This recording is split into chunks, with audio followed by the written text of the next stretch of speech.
Hello and welcome to the Supernatural Fandom Track here at Continual. I'm your host, Gail Z. Martin, and today I have Travis Langley with me, who has written a lot on fandom and psychology, and fandom with psychology include, I promised a lot, including supernatural psychology. So we are thrilled to have Travis with us. And Travis, tell us a little about yourself and your background and how you decided to blend psychology and fandom. Of course. I am Dr. Travis Langley, Distinguished Professor of Psychology at Henderson State University, one of 3 on campus. I am best known as the author of the book Batman and Psychology, A Dark and Stormy Night, because if you're going to talk about a superhero and his enemies, you start with Batman. And one of the more recent works is Supernatural Psychology, Roads Less Traveled, in which Dean did once say he was Batman. Yes, he did. It is one of a dozen books that I'm the editor and lead writer on, and how much I do on each book is varied depending on the book. But with Supernatural, the trick was deciding when would we stop writing, because I just kept thinking of more things. Oh, let me cram in a little sidebar on this little thing from that episode I rewatched last night. But ultimately, you have to stop somewhere. Because the show has gone on and on, although, as we all know, roads end.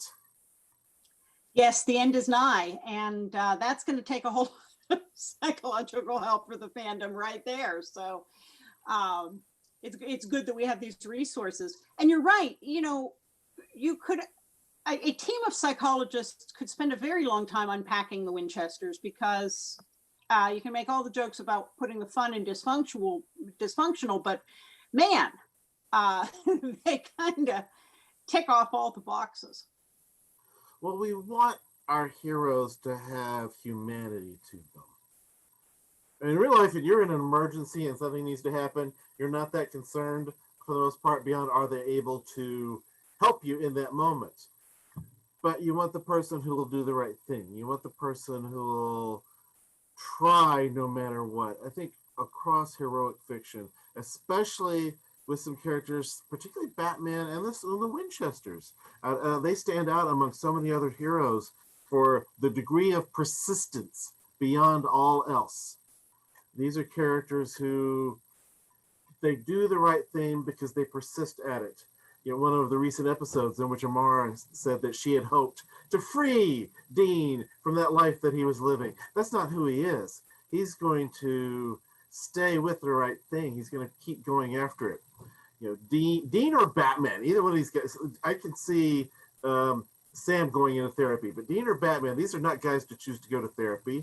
Although Batman's going to be more optimistic about it than Dean, either one of them will feel like if they gave up their pain, they might not be able to do the things that they need to do for everybody else.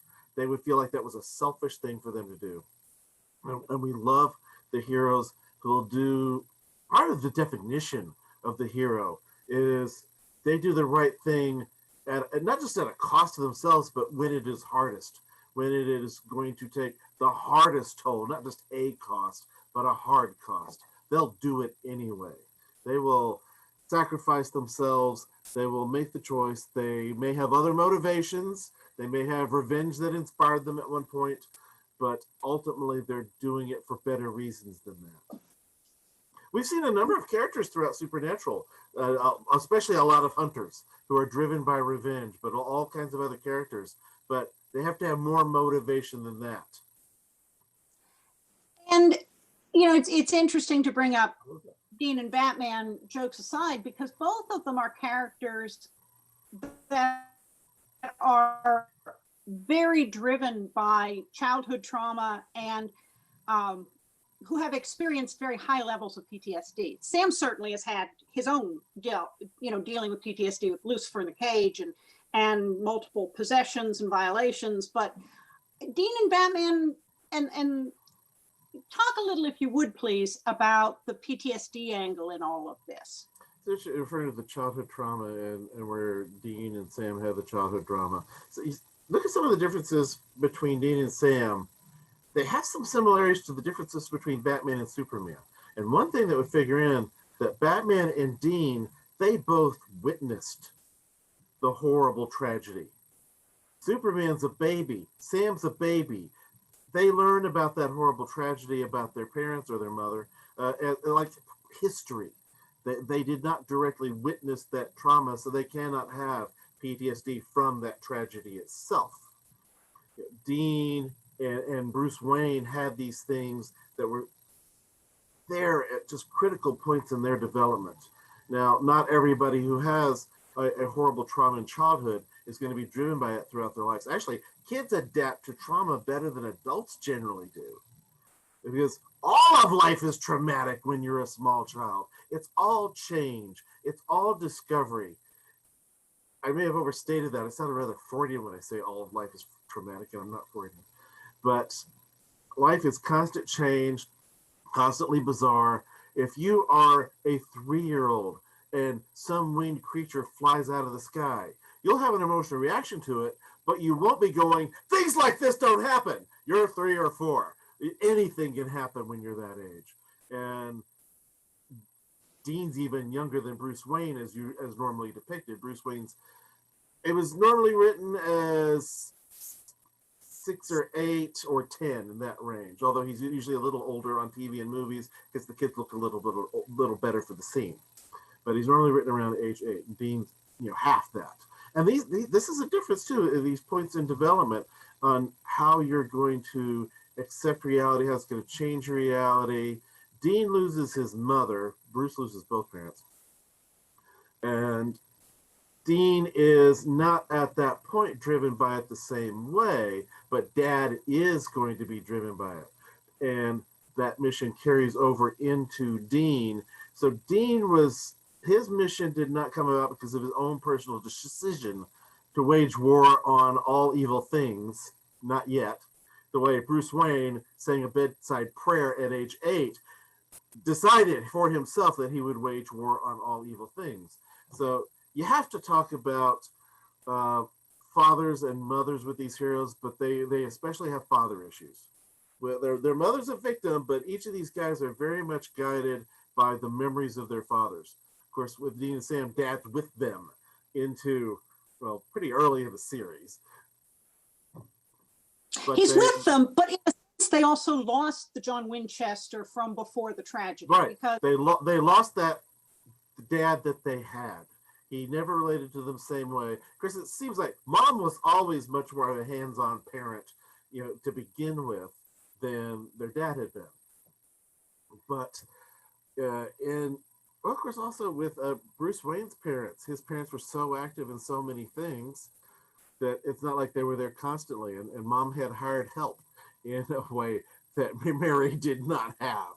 So that's the differences between human beings. Anybody, if you go, it's like, this is an analogy. This is a comparison of things that happen with real people. It's like, it's not going to fit directly, perfectly, unless it's the same story, but it still gives you something to think about. Humans are complicated.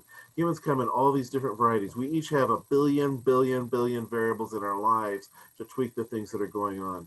One of the reasons I use these kind of characters to talk about psychology, I mean, it works both ways. One, I talk about them because I'm fans of them and I love to talk about them.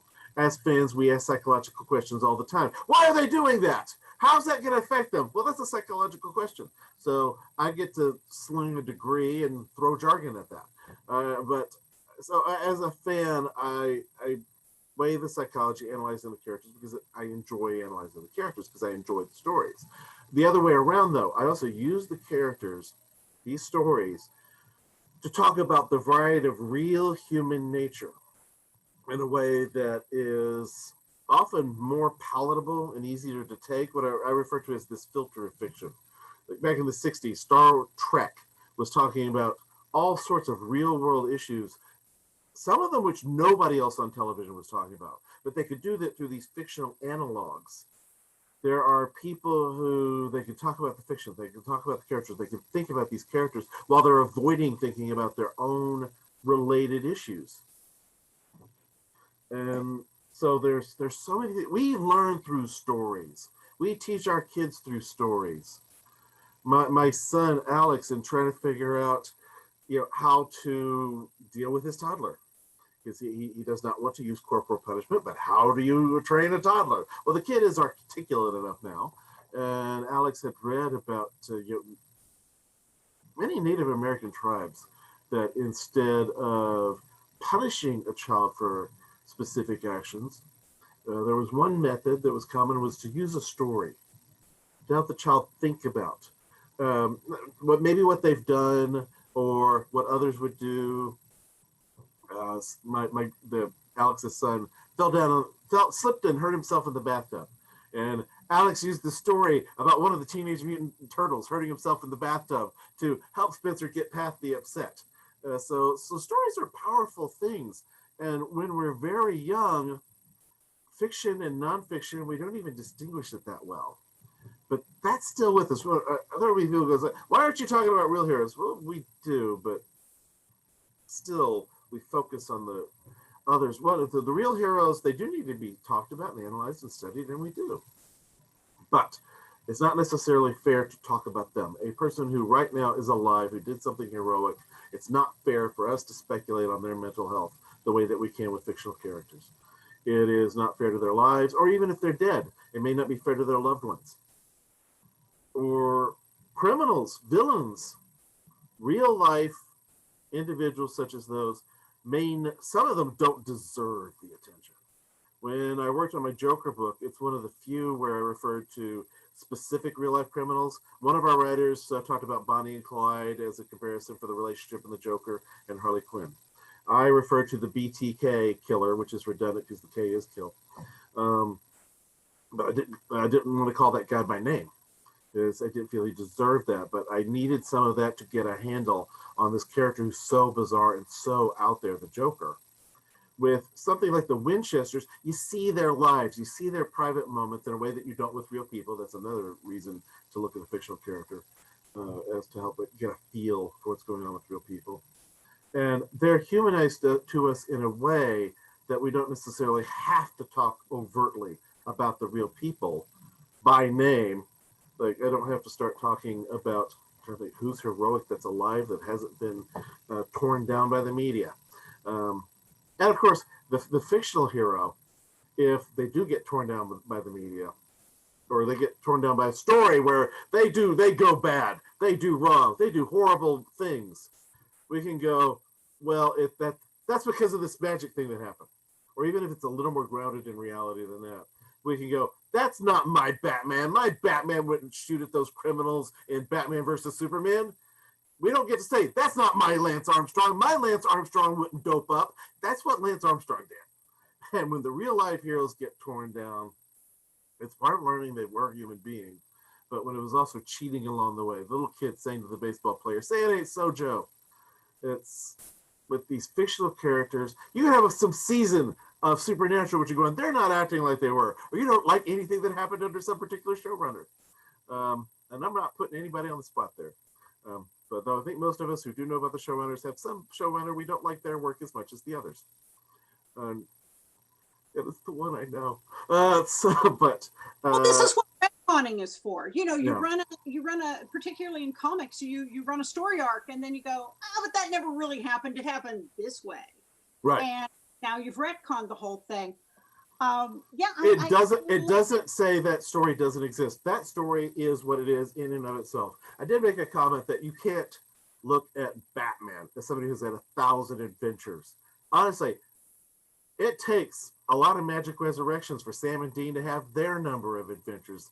And man, they still get thrown across the room a whole lot more without broken bones than any of us would. Or concussions. Yeah. Or concussions, yeah. And, now you talked a lot. But finishing that thought, let me finish that thought though. Just what you don't have to believe 1,000 adventures. All you need is the one they're having right now and whatever led to it in the first place. Mm-hmm. So with Batman, it's his origin and the story he's in right now. With Sam and Dean, it's the one they're in right now and whatever led to them, whatever sparked it in the first place. Those are the things that you need to feel into that story. And then the fact that somebody couldn't realistically have 300 plus of these things happen to them with that many injuries. And it's been a while since they've been resurrected, Yeah, Okay. this is true. All right, you were saying? Oh, yeah, you talked about Dean and Batman. Mhm. What about Sam? He comes at things kind of differently. He's had his own share of trauma, particularly with being possessed and what happened in the cage.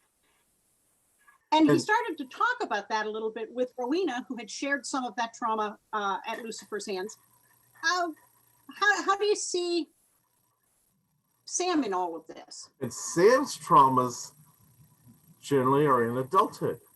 Yes, he saw monsters, he saw some things happen, but in childhood, but he doesn't tend to refer to specific things. We do see, this evil thing really existed.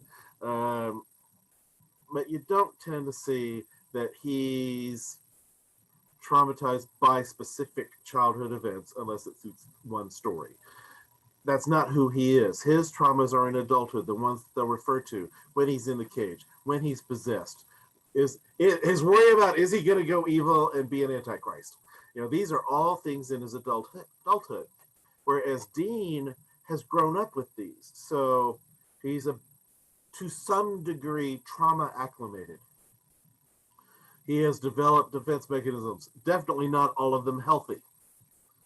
But he has developed his defenses, he's developed his pattern, and it's not as traumatic for him to have a terrible thing happen because he's accustomed to that. I was I was trying to explain to a friend of mine why I had, between August and June, we had 5 close deaths in the family. And to a lot of people, that would be tearing them down. And honestly, before that first one, before the second one, I could say I really not had personal tragedies in life. However, I grew up as a minister's kid. I grew up around death all the time. I grew up with encountering and dealing with through that and other things in life. So many people facing death so often that I grew up with it as being part of life. So when one of my friends was saying, it's like, if you need somebody to talk to, I said, well, for one thing, I honestly have too many people who are there for me to talk to, which is not a bad thing to have. But also, I didn't have these things weighing on me with the need, and in 2020, it's easy for anything to be depressing. So I was a bit more death acclimated than average because it's always been there. Also, when you have a large extended family with a lot of old people, you're accustomed to relatives dying. It's finally the point where it's the closer ones. And so with Sam and Dean, they've gone through these different things. Sam, in so many ways. Dean, he had the common role, doing the adult thing to the little brother, which happens a lot. How often does somebody tell their first kid to watch over the younger one? This is a normal thing to a degree. But then it's too far when you leave that first kid watching the one that's only 4 years younger, and treat the 8-year-old who has to make sure the 4-year-old gets breakfast when dad's gone for days. This is neglect. This is illegal. This gets children taken away from you. Of course, we know they did spend times with others as well along the way. So these are kids. Sam has been sheltered from other people in so many things as he was growing up. Dean would shelter him. Dad would shelter him from things that he would let Dean get in on. And a lot of people do this more with their first kid than their second kid. They'll give the adult responsibilities to the first one and shelter the younger one. And so Sam didn't grow up learning some of the coping mechanisms to deal with these things either. So like somebody who doesn't experience major anxiety until adulthood, and then anxiety hits them, they may be the worst one to break down from it because they don't know how to deal with it. If they don't know how to make meaning of it and work with this. And for all these things, these guys are going to do the right thing no matter what.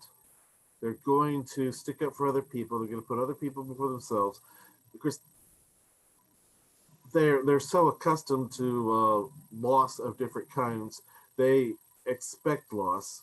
They expect to die, which is funny for people who've died a few hundred times. And Dean especially is always ready for himself to be utterly destroyed. He's more of a live for the moment kind of person. Sam's the one more to make plans, look ahead, study things and work, because part of Dean's coping is to live in the now, deal with what he's doing right now. And that is important at times. People who are more now focused suffer less of certain problems, although that now focus could be a way of avoiding them. People who dwell heavily on the past are more prone to depression. People who dwell heavily on the future are more prone to anxiety. And while these don't figure into a lot of our heroic stories in the same way, because we're generally looking at what person's doing right now. The hero who's planning ahead, the hero who's working ahead, we don't trust those people. It's like, who are you to judge what our lives need to be like? We want the reactive hero, rather than we don't trust proactive heroes. Proactive heroes, you see them in stories about heroes deciding we need to conquer the world and stuff. We need to, have the boys to come try to kill us, the different boys over on The Boys TV series. I can ramble for however long you want. No, there are plenty more questions, and you're doing great. One of the things that Supernatural loves its mirrors. Something that happens in an earlier season happens differently to the other brother in a later season. They've been able to go on long enough to do that. And in the early seasons, we saw Dean not really grasping fully Sam's trauma with Lucifer, with how Lucifer, the visions and Lucifer in his head after the cage, and then really not understanding why, after all that, Sam was so angry with them when he allowed Gedriel to possess him again. And then in the later seasons, Dean gets the mark of Cain and loses his autonomy. He is a demon. He gets possessed by Michael the Archangel, who doesn't want to leave. And now all of a sudden there's kind of this parody where, oh, that's why you were so pissed. Any thoughts on kind of how what goes around comes around sometimes with the boys? Well, of course, that's also good storytelling. We like role reversal. But I mean, in real life, it can take a brutal role reversal for you to actually understand what somebody's going through. You can tell somebody else, but until they've gone through it, they don't know. They may sympathize, they may empathize, but they don't know. You can tell your children, here's why you do these things this way. And maybe many years later, they realize, oh, you weren't stupid for trying to give them those lessons.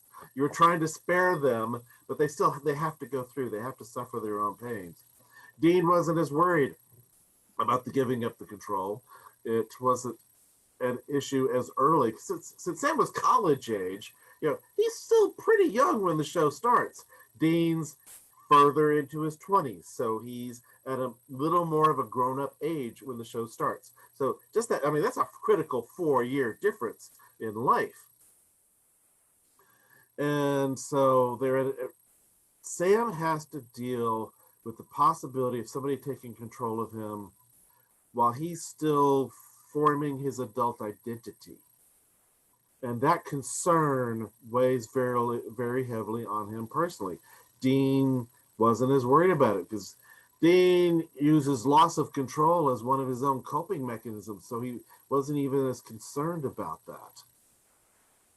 These individuals, anybody in life, if somebody is dominated by someone else, so to try to tie it back into terms where this is relevant, to things. People get dominated. People get controlled by others in a lot of ways. Your freedoms get taken away. And people who haven't had those things happen don't get why you don't just suck it up.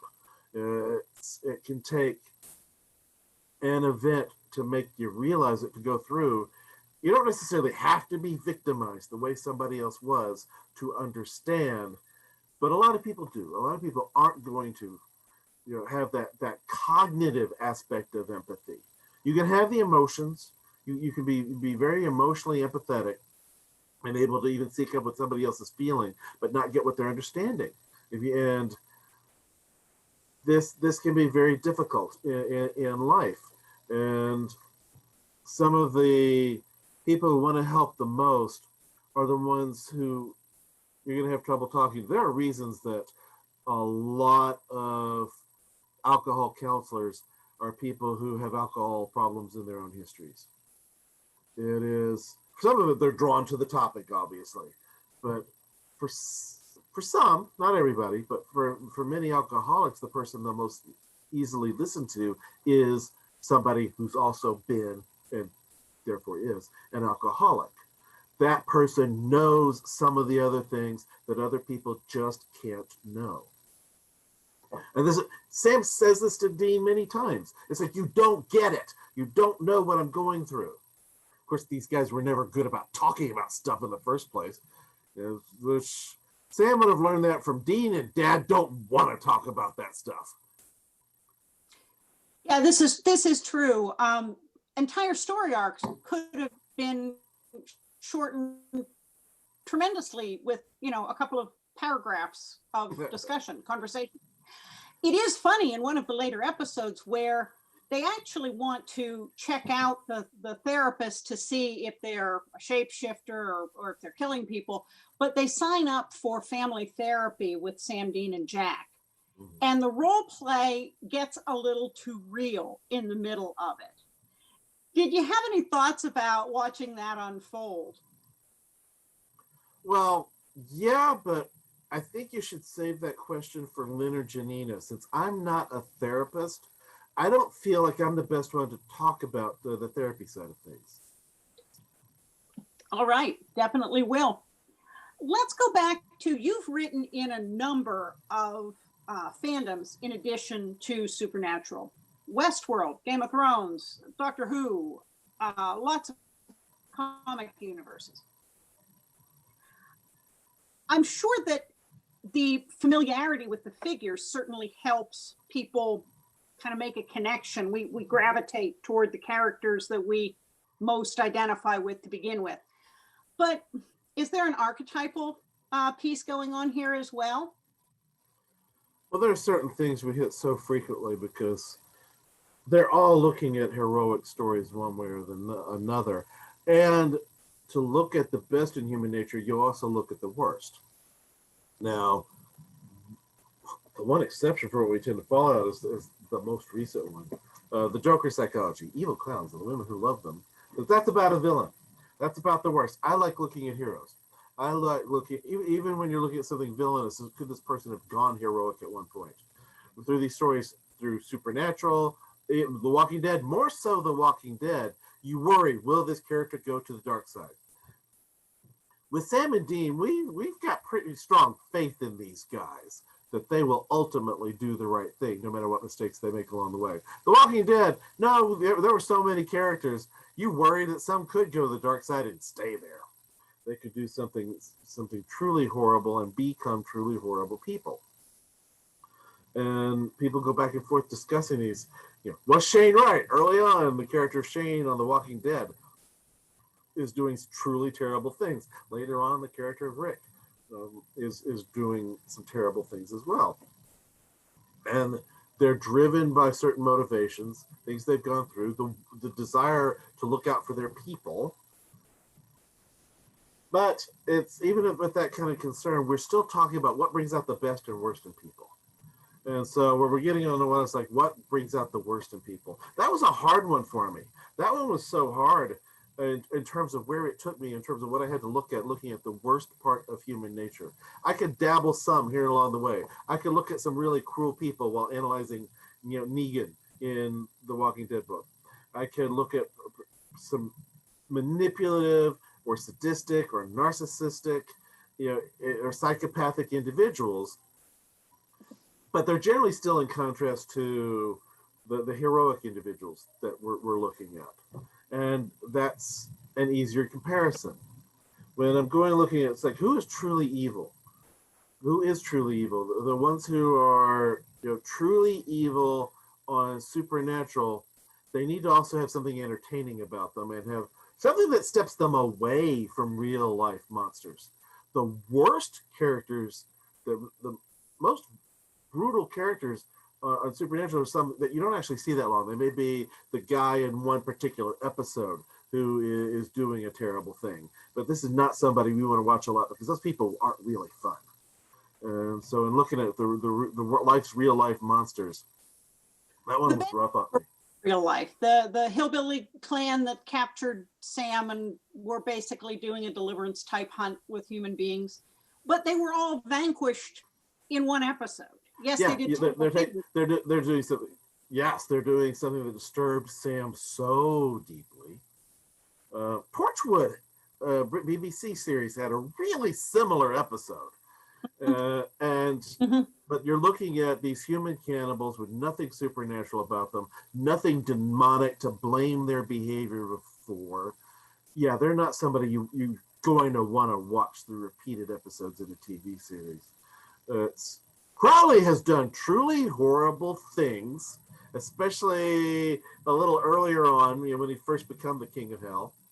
He has done truly horrible things on the show for him to then be, their buddy later on.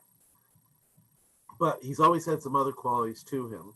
He has been a supernatural figure. He has been influenced by certain things, and he has his humor. We get to see that side of him and enjoy those sides of him, and that gives us something else. We see so much more humanity in Crowley than we ever did in those cannibals, and the cannibals and the ones who were just hunting people, human beings who are doing those kind of things, hunting another human being for sport and or food, when you can go to the store and buy a ham.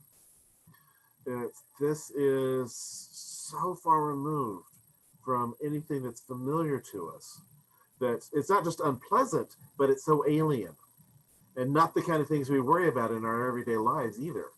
You want to see the story. You want more of the stories that touch on your real everyday fears. Somebody who's constantly playing with fears, where you have Lucifer or an imaginary Lucifer, either version of him, taunting Sam and others with things that are hitting home and talking about their own real psychology. This is a kind of cruelty that you do see in real people. Maybe not necessarily that extreme, but the people say mean things. People get their digs in. And how do you deal with that? Well, this is something that does matter to us.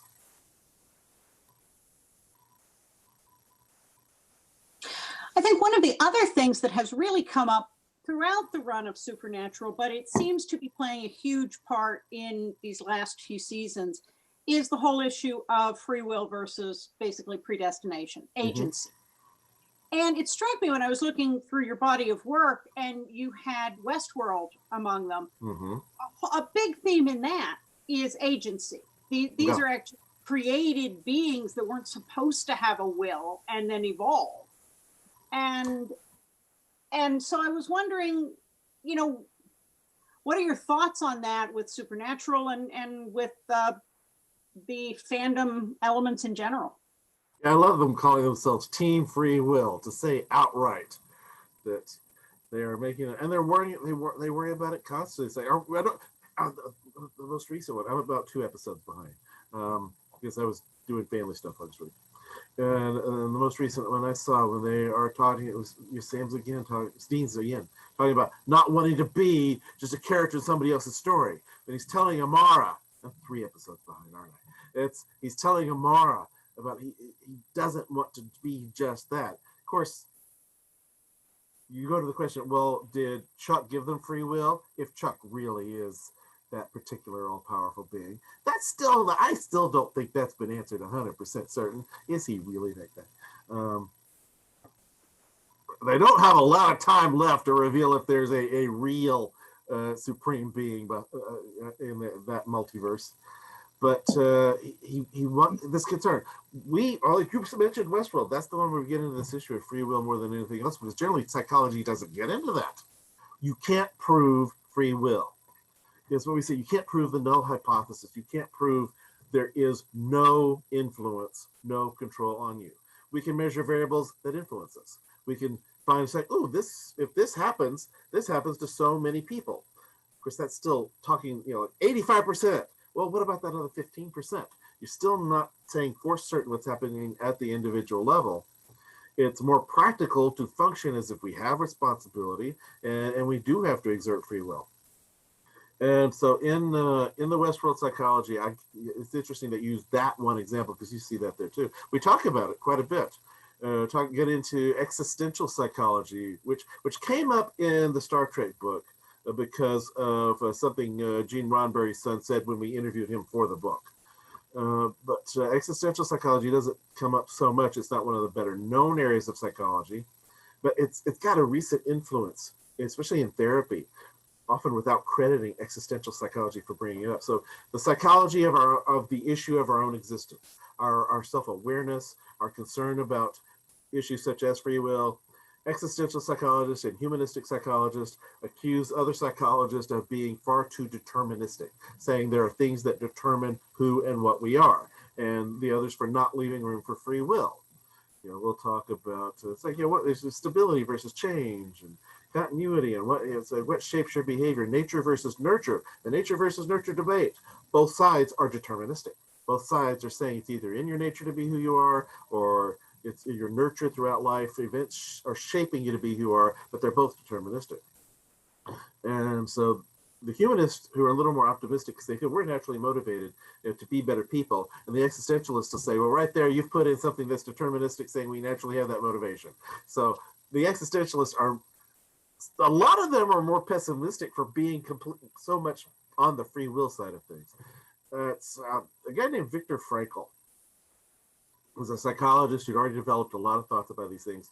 He was held in Nazi concentration camps for several years, where his whole family died. His wife died not long before the end. One of the things that kept him going was, hoping to see his wife, or picturing himself lecturing on the things that he was writing about. This played a huge role in things like and looking at the tiny number who survived, and what was it that kept them going. He said the best of us didn't make it. The best of us were the people who were not going to survive. And how do we cope with these things? How do we function in life beyond that? So one thing that is very important is how you personally make meaning out of life. Whether meaning really exists or not, that's something the existential psychologists would argue about. The meaning of life, does it exist? But what they would agree generally was that the need to make meaning out of your life helps you function. It drives our purpose. This question of who am I? What am I? Where am I going in life? These kinds of existential questions about our existence, are influencing us in a lot of different ways. Recent psychologists, two big ways in which this is influencing is through terror management theory and this issue of making meaning in therapy. It's like people finding purpose and meaning. One of the things that really helps Sam and Dean, I kind of think especially Dean, keep going is making meaning out of these horrible things that happened earlier in life. And if they can be the kind of people who will make things better for others, then there ultimately is a reason that these terrible things have happened. And so that is important for how they make meaning out of it. And terror management theory, there's a recent one, is this theory that awareness of our own mortality, the fact that life will end, drives a whole lot of our behavior. They'll do this often without crediting existential psychologists for their role in that, and certainly without crediting Freud, even though he said our awareness of our mortality shaped a lot of our behavior. You go say, well, how in the world? So, oh, really? Why did that person build a giant skyscraper? Because people need to live somewhere.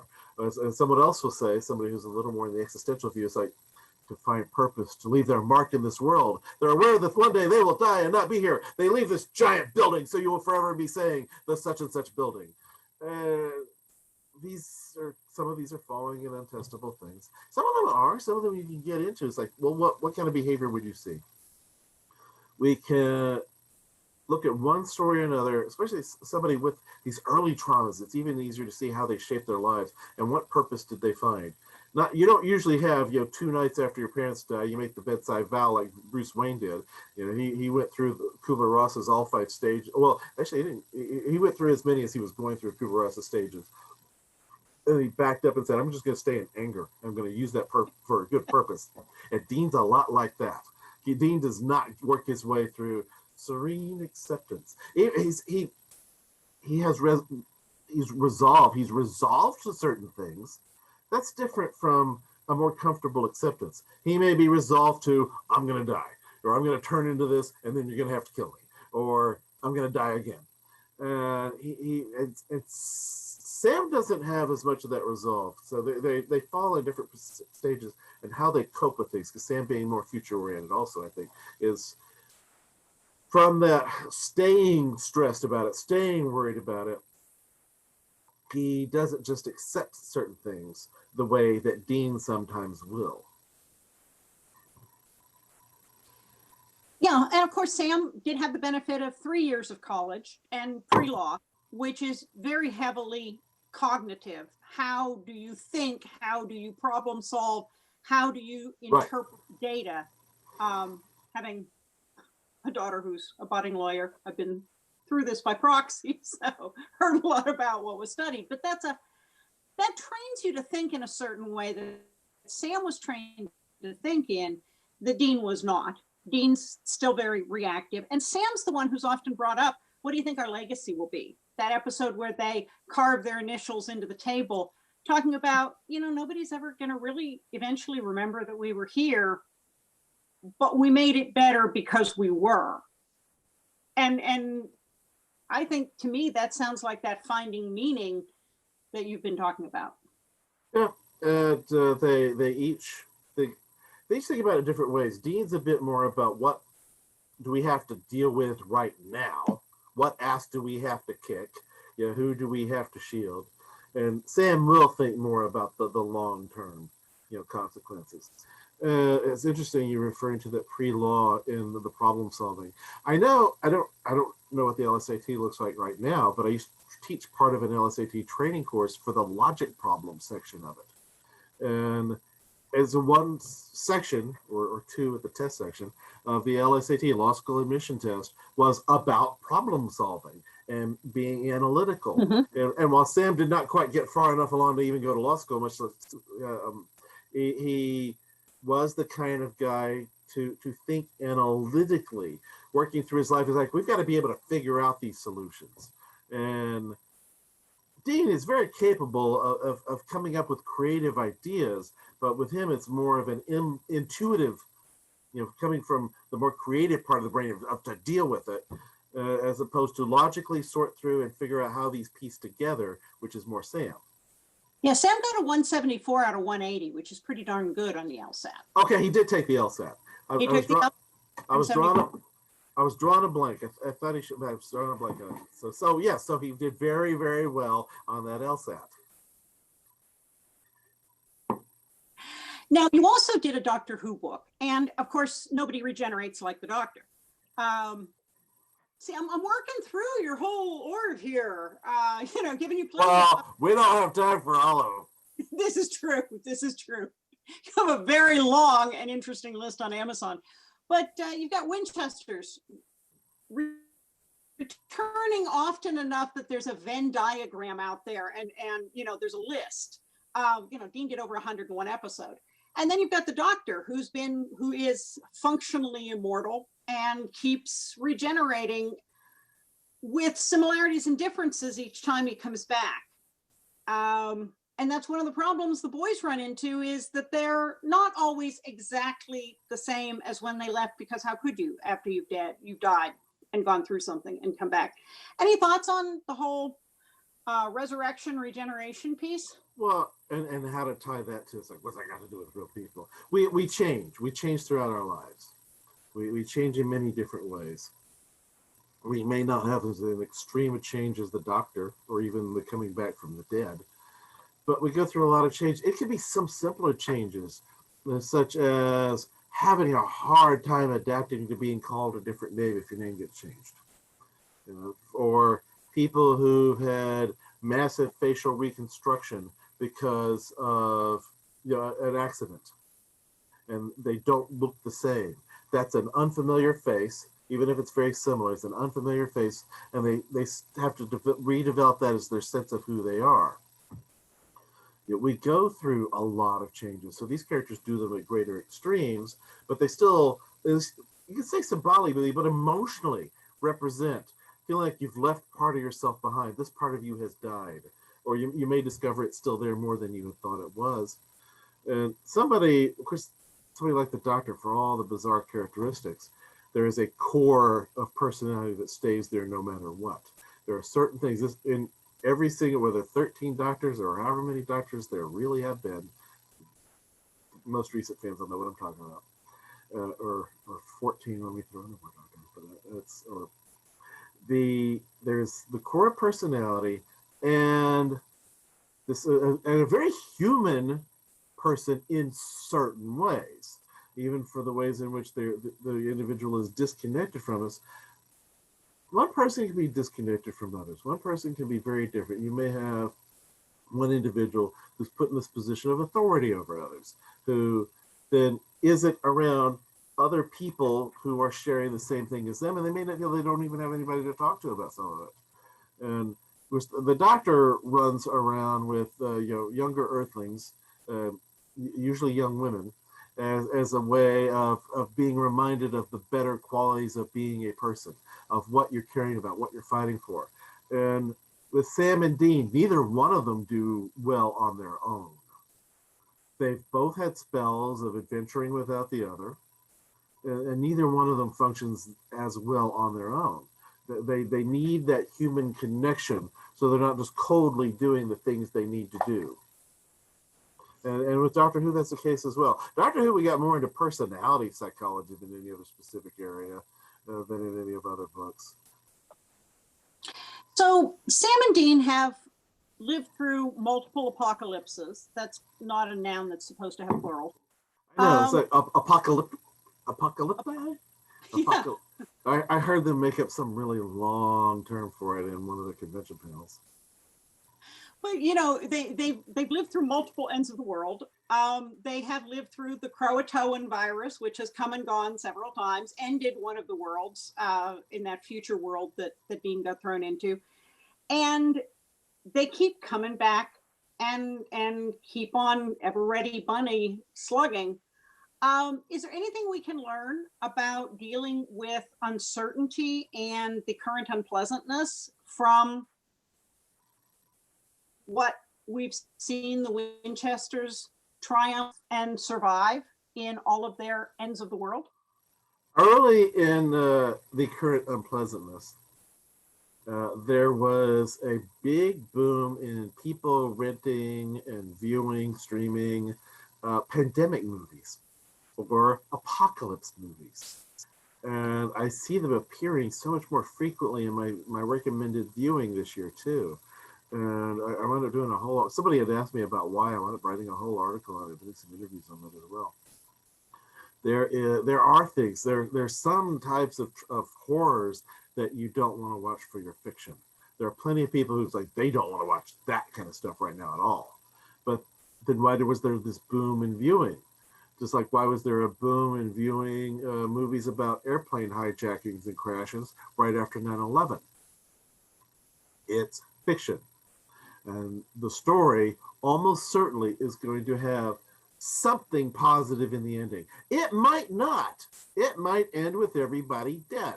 We do see this in apocalypse stories. We do see this in especially some stories about real life plane hijackings. But throughout that entire story, there's hope. The whole story is about people trying to cling to hope and maybe having it rewarded in some way. And so it's an emotional exercise in going through feeling the hope and seeing that, yes, this virus can be beaten. This tragedy can be overcome. Something is going to go on with the world, afterwards. Depending on which kind of apocalyptic film you're watching, pandemic movies, more so than the apocalypse films, pandemic movies, some of their burst in popularity and viewing is that every single one of these is about trying to solve a problem. And of course, they get their cures a lot faster than we do in the real world. But they still get their cures. And they're still working on it, hoping for it, and trying to keep it from going everywhere else. And so no matter what, there is that sense of hope with us and that emotional journey that ultimately if it can help us feel like, yes, it's some deep, you may not think it out this way. You may feel like, yes, there's a solution in the end. Or if it goes so horribly bad, you'll go, well, that's too bad. We're not going to do that. It's kind of the Jerry Springer effect. Why do you watch people demonstrating the absolutely worst part of their lives? You can go, well, thank God that's not me. Mm-hmm. Absolutely. Well, you know, the time has flown and we've gone through this and it's been so much fun. But thank you. For the books. Yes. Do you have something new coming up? Are you working on something? It's the next one's different, and I can't talk about it right now. Generally, I don't talk about them until the publisher announces them. But it's nice to know. Longer. It's nice to know that you've got something waiting in the wings here, so we can watch and see when it comes up. But you certainly have enough to keep everybody who is just discovering you busy reading all the wonderful stuff that you've got out there right now. And of course, that's Supernatural as well as a lot of other fandoms. So thank you, Travis. Where can people find you online? I'm easy to find. Look for Travis Langley. Almost certainly it will be me. I'm at Superheroologist on Twitter. That and Facebook are my main social media, although I look forward to very soon switching back to being a little more frivolous, or at least about psychology. Because in recent months, in 2020, my social media has largely been about world events, because it just felt wrong not to get involved in the issues on them. Mm-hmm. Well, thank you so much for being with us tonight. Thank you, folks, for watching. Stay tuned. We'll have a lot more Supernatural here on Continual, and we'll see you soon.